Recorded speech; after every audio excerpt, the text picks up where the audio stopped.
हमारी जिला की विकास और प्रगति की मीटिंग और दिशा की मीटिंग आयोजित की गई थी। हमारे सारे जनप्रतिनिधि भी, आप नीरज आप और अजय इधर आ जाओ। एक तो कुछ करा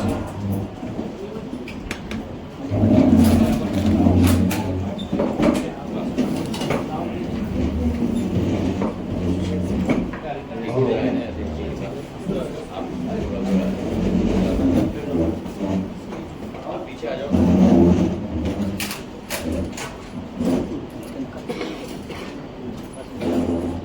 तो आज दिशा की मीटिंग और जिले के विकास और प्रगति के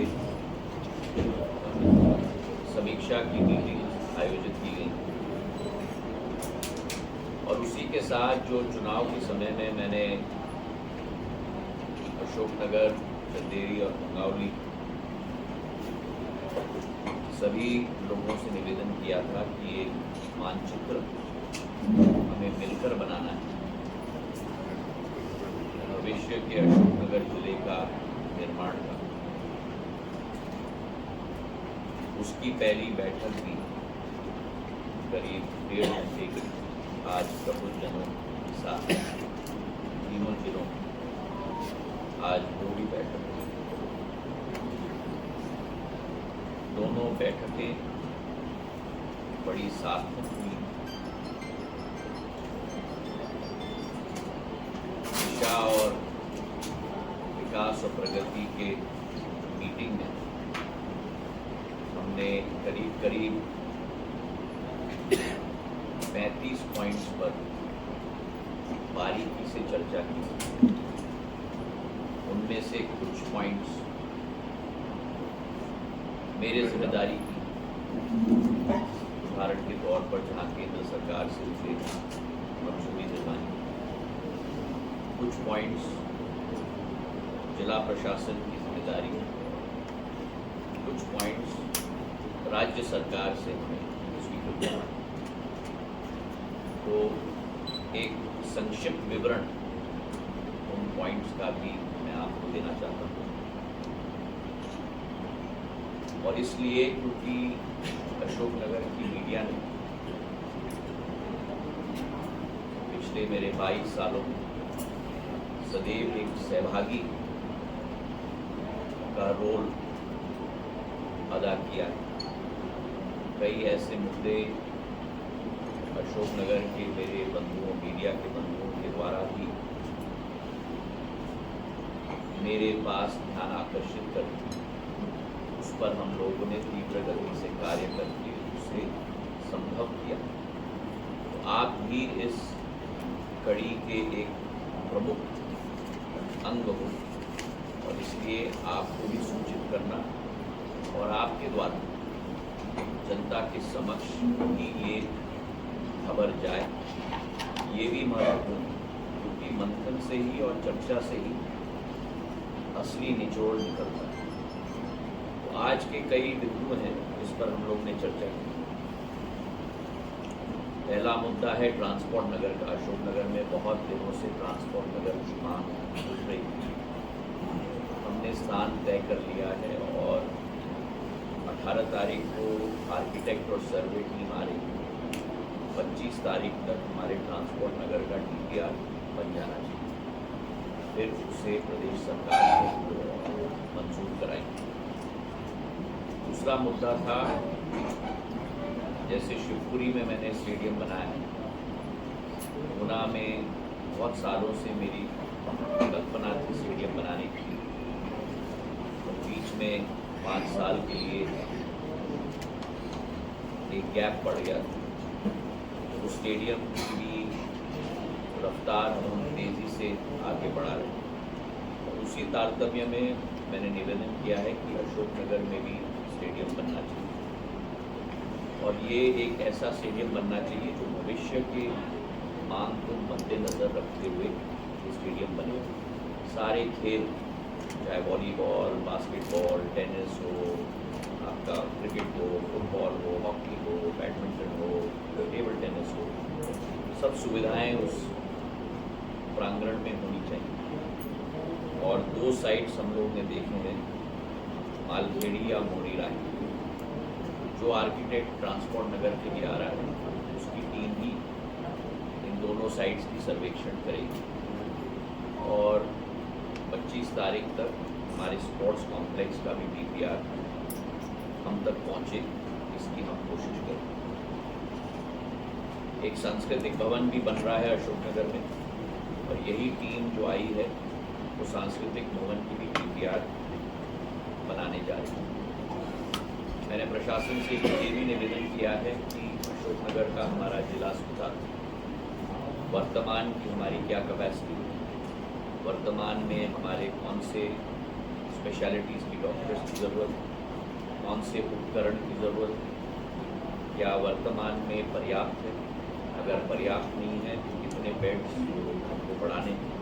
इसका पूरा प्लान बनाकर अगले बार मेरे सामने प्रेषित कर दिया।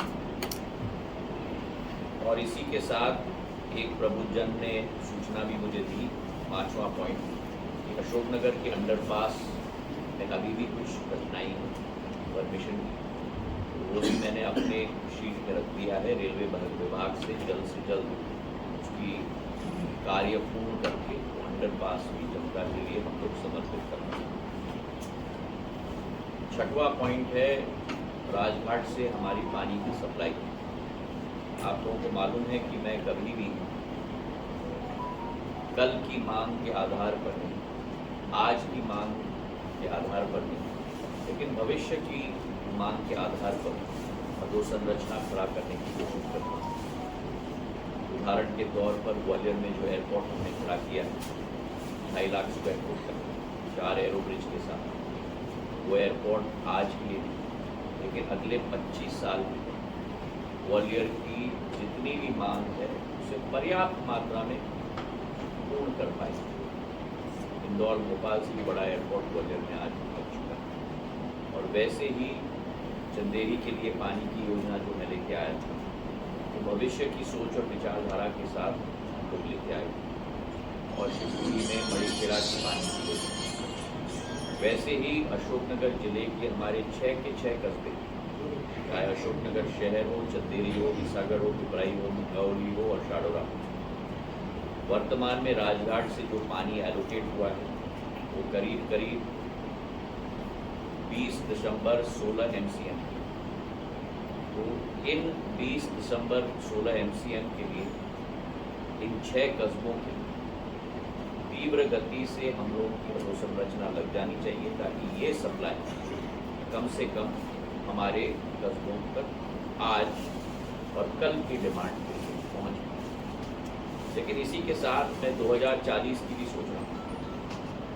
2040 में हमारी डिमांड पहुँचेगी करीब 34 MCM। 34 MLD के लिए जो वर्तमान में 20 MLD हमको मिल रही है, 13 MLD का गैप है। और इस 13 MLD का गैप खास करके अशोकनगर में, पिपराई में और मुंगावली में, इन तीनों कस्बों के लिए ये 13 MLD का गैप जल संसाधन मंत्रालय से हम कोशिश करेंगे कि राजघाट से ही ये एलोकेशन हो, ताकि 2040 तक कोई प्रॉब्लम हमारे इन 6 कस्बों के लिए नहीं हो। इस प्रोग्राम का 2 भाग है। वर्तमान की 20 MLD जल्द से अधोसंरचना खड़ा करें, ताकि पाइपलाइन जो भी ओवर है OHD ताकि वो पानी सप्लाई इन 6 कस्बों तक पहुंच पाए। और दूसरा 2040 के लिए 13.70 MLD का भी प्रावधान हम लोग कर पाएंगे भविष्य के लिए मांग। इसी के साथ कई CRF रोड्स का भी मैंने कहा है कि प्लान बनना चाहिए।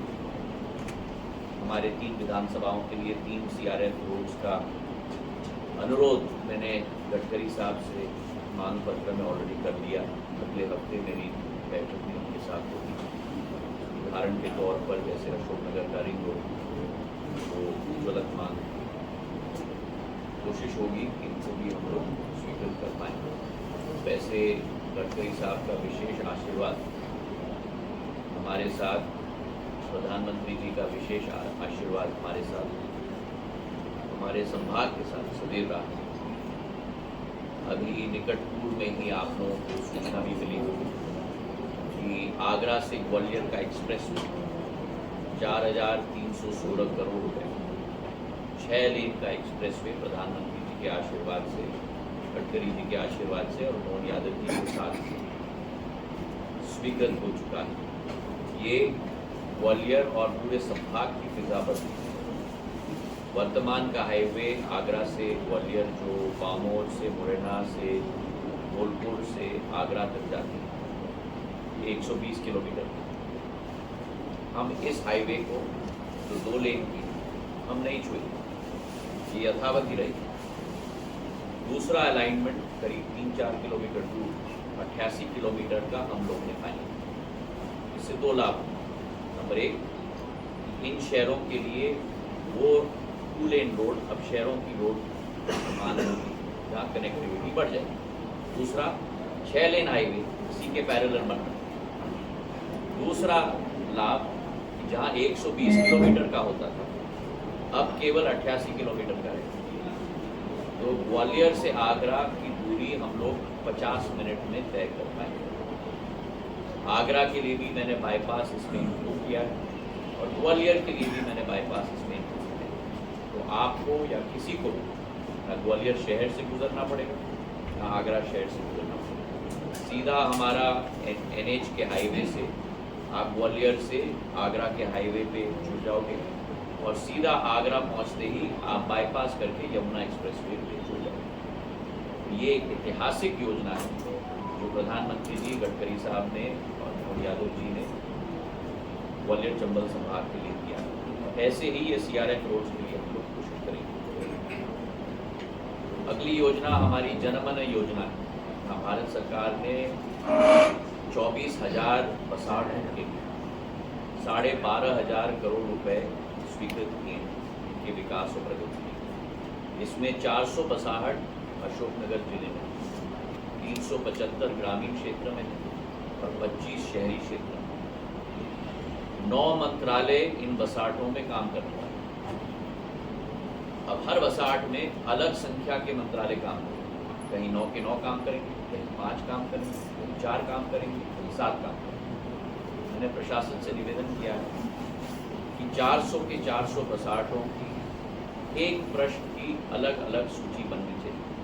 मतलब 400 प्रश्न बनने चाहिए। बसाहट नंबर 1, कौन से मंत्रालय से कार्य हो रहा है, कितनी राशि उसमें निवेश की जा रही है और कब तक ये बसाहट का पूरा कार्य समाप्त होगा। वो 400 प्रश्न अगले 10 दिन 15 दिन में मुझे मिलेंगे। मैं जनप्रतिनिधियों को वो प्रश्न उनके हाथों में दूंगा ताकि एक एक जनता जनार्दन तक ये सूची पहुँचे। और अगर आप चाहो तो वो 400 प्रश्नों की सूची में आपको भी उपलब्ध करवा दूँगा ताकि आपकी भी निगरानी हो उस काम पे और जल्द से जल्द वो काम भी समाप्त हो पाए। अगली योजना हमारी है हमारे एग्रीकल्चरल कॉलेज के लिए। ग्वालियर राजमाता श्री आजीअम्मा राजमाता विजयराजे सिंधिया एग्रीकल्चरल कॉलेज के हमारे प्रोफेसर शर्मा जी यहाँ आए थे। उन्होंने अपना प्रस्तुतिकरण भी दिया और उनके विचारधारा में एक एग्रीकल्चर कॉलेज नहीं लेकिन एक एग्रीकल्चर इंजीनियरिंग कॉलेज लोग अशोकनगर में स्थापित कर सकते हैं। तो DPR बना रहे हैं, करोड़ों की राशि है। उनकी DPR जब तैयार हो जाएगी प्रदेश शासन के साथ हम उस पर भी चर्चा करके उसको जल्द से जल्द स्वीकृत करवाने की हम कोशिश करेंगे। एक नई गर्ल्स कॉलेज की भी मांग है अशोकनगर में और उस पर भी हम लोग प्रशासन से भोपाल में हम लोग बात करने की कोशिश कर रहे हैं ताकि वो भी संभव हो पाए। चंदेरी में जो हमारी पुरानी मंडी है, प्रस्ताव आया है कि उसे सब्जी मंडी और फल मंडी में हम लोग परिवर्तित करेंगे कि अभी हमारे दुकानदारों को और हाट वालों को बड़ा कष्ट होता है कि पूरे सड़क पे लाइन हो जाती है। एक संगठित स्थान मिल जाएगा, उनकी बिक्री भी अच्छी हो जाएगी। तो शासन से हम लोग चर्चा कर रहे हैं क्योंकि वो ट्रांसफ़र करना पड़ेगा एक विभाग से दूसरे विभाग वो संभव होगा। करीला धाम के विकास के लिए भी हम लोग संकलित हैं। करीब 3.25 करोड़ रुपए की योजना बनी है। उसमें लवकुश कुंड भी है, हमारे सामुदायिक भवन भी 4 बन रहे हैं और 4 वाटर टैंक भी बन रहे हैं। इसे समय सीमा में हम लोग पूरा करेंगे ताकि उसका पूरा लाभ हमारे करीला धाम में हम लोगों को मिल पाए। केंद्र विद्यालय की प्रक्रिया भी सुचारू रूप से चालू है। जमीन भी आइडेंटिफाई हो चुकी है और इस पर भी हम लोग कार्य कर रहे हैं। मेडिकल कॉलेज के लिए पीपीपी मोड में 3 अक्टूबर को बिड्स खुलेंगे, जहां पीपीपी मोड में गुना के लिए मेडिकल कॉलेज और अशोकनगर के लिए भी मेडिकल कॉलेज की निविदाएँ खोली जाएंगी। मेरी आशा है कि इसमें भी हम लोगों को एक बिड जरूर मिल पाए। मैंने ये भी निवेदन किया है कि अशोकनगर शहर के अंदर एक 3 रोड हम लोगों को बनाना चाहिए और मैंने नगर पालिका अध्यक्ष जी से भी और प्रशासन से भी और स्थानीय नेतृत्व से भी निवेदन किया है कि एक स्ट्रेच हम लोग लें और इसमें आप लोग भी अपने सुझाव जरूर दीजिएगा, जहाँ उस मेन रोड का सौंदर्यीकरण हो, डिवाइडर्स अच्छे बने, लाइट्स पुराने ज़माने के स्टाइल में बने, ये खंबे तार वार मक्खी की जाल की तरह दिखते हैं ऐसा नहीं दिखना चाहिए और दोनों तरफ लाइटिंग भी अच्छा हो, सेल्फी पॉइंट भी बने, ताकि जो व्यक्ति अशोकनगर में प्रवेश कर रहा है उसको लगे कि अच्छे भव्य शहर में हम लोग प्रवेश कर रहे हैं। हमारे प्रबोधजनों की टीम में एक व्यक्ति ने भी सुझाव दिया कि सांस्कृतिक धरोहर की झलक भी उस 3 रोड में होनी चाहिए। उनके सुझाव भी हम लोग लेंगे और 3 रोड हम लोग पूरी तरह से बनाएंगे। आखिरी पॉइंट जो प्रशासन से मैंने निर्देश दिए, 2 मुद्दों पर 0 टॉलरेंस और नो कॉम्प्रोमाइज होगा। वो 2 मुद्दे हैं हमारे पीडीएस की सप्लाई सिस्टम पर, खाद्य वितरण योजना के ऊपर कोई भी कमी नहीं होनी चाहिए। गरीब का अन्न उनके हाथ में मिलना चाहिए। अगर कोई भ्रष्टाचार कर रहा है, सख्त से सख्त कार्रवाई होनी चाहिए, इमीडिएटली उसे चेंज किया जाना चाहिए और पूरी पीडीएस सिस्टम में कोई कमी नहीं होनी चाहिए। दूसरा, भूमाफिया के विरुद्ध कार्रवाई दिन प्रतिदिन चाहिए। मैंने निवेदन किया है कि इन दोनों मुद्दों पर मुझे वीकली रिपोर्ट चाहिए। और भूमाफिया का मतलब नहीं केवल राजस्व भूमि, जहाँ भूमाफिया ने जमीन हड़पा है उससे राजस्व भूमि को आप स्वतंत्र करो, लेकिन निजी भूमि भी, जो निजी लोगों की भूमि पर भूमाफिया ने अपना वर्चस्व बनाया, वो निजी भूमि भी उन लोगों को वापस दिलवाने का दायित्व हमारा है। हर हफ्ते मुझे एक शीट चाहिए, राजस्व भूमि कितना हमने छुड़वाया है, निजी भूमि हमने कितना छुड़वाया, और वैसे ही पीडीएस के सिस्टम में कहाँ हमने भ्रष्टाचार पकड़ा है और क्या एक्शन हमने लिया। हमारी कोशिश होगी 1 साल या 2 साल के अंदर इन दोनों कठिनाइयों का पूर्ण समाधान हमारे भूमि जिले में हो जाना। चुनाव के समय में भी मैंने अभियान चलाया था, अभी भी अभियान चला रहा हूँ और पिछले 1-1.5 माह में जो प्रगति हुई है, जो आपके द्वारा भी प्रकाशित की गई, अखबार के द्वारा, मीडिया के द्वारा, तो आपके समक्ष भी मैं रखना चाहता हूँ। हमारा लक्ष्य हमने बनाया था कि 140 अतिक्रमण उन लोगों को हटाने हैं। कुल हटाए गए अतिक्रमण 114 है। 35 हेक्टेयर भूमि स्वतंत्र की गई है। करीब 35 करोड़ रुपए की राशि की भूमि भी स्वतंत्र की गई। और यहाँ अंत नहीं होगा, मात्र शुरुआत। और अब वीकली बेसिस पर रिपोर्ट बनाया जाएगा इन दोनों मुद्दों के आधार पर।